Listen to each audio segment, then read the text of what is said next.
அஸ்ஸலாமு அலைக்கும். இன்றைக்கி நான் மேங்கோ பார் செய்ய போகிறேன். வீடியோக்குள்ளே போகலாம். மாங்காய் தோலை ஃபஸ்ட்டு நான் எடுக்கேன். தோடு எடுத்து ஒரு பவுலில் சின்ன சின்ன பீஸாட்டு நான் கட் பண்ணி போடுதேன். இன்னும் மாங்காய் சின்ன சின்ன துண்டாக வெட்டியிருக்கேன். இதை ஒரு பாத்திரத்தில் நம்ம மாற்றி கேஸில் நம்ம இதை அவிய வைக்கணும். பாத்திரம் வச்சுருக்கேன். பாத்திரம் வச்சு இந்த கப்புக்கு ஒரு கப்பு தண்ணி,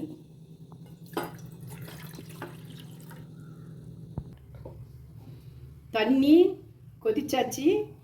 இந்த மாங்காவை இதில் ஆட் பண்ணுதேன்.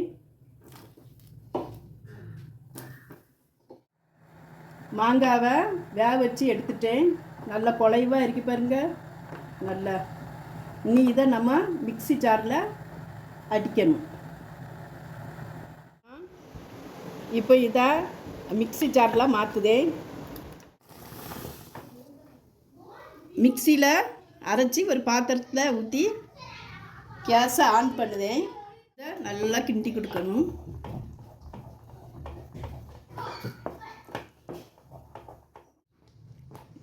சீனி,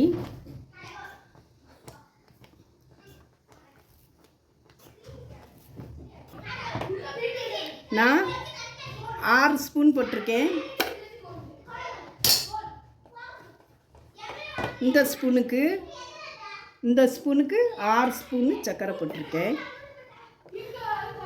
கப்புக்கு, சின்ன கப்புக்கு ஒரு கப்பு வரும். 6 ஸ்பூனு மிளகாத்தூள் போடுதேன். சாட்டு மசாலா போடலாம். எனக்கு அது பிடிக்கல, நான் அது போடையில வெறும் ஒன்லி மிளகாத்தூள் தான் போடுதேன்.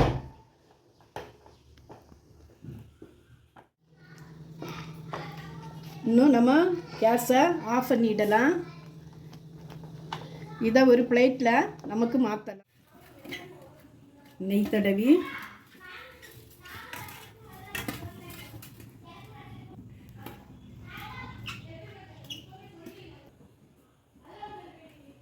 நான் பிளேட்டில் ஊற்றுவேன்.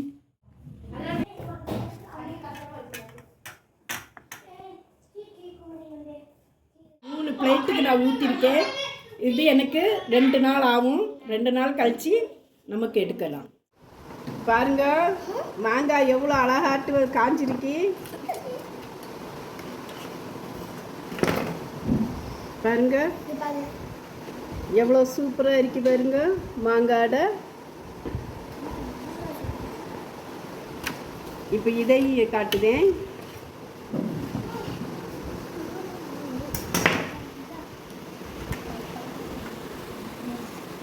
பாருங்க, ஒரு மாங்காயில் நான் 3 தட்டுக்கு ஊற்றி வச்சேன். நேற்று தான் நான் எனக்கு ஒரு நாளையிலே காஞ்சிட்டு இதை கட் பண்ணும்.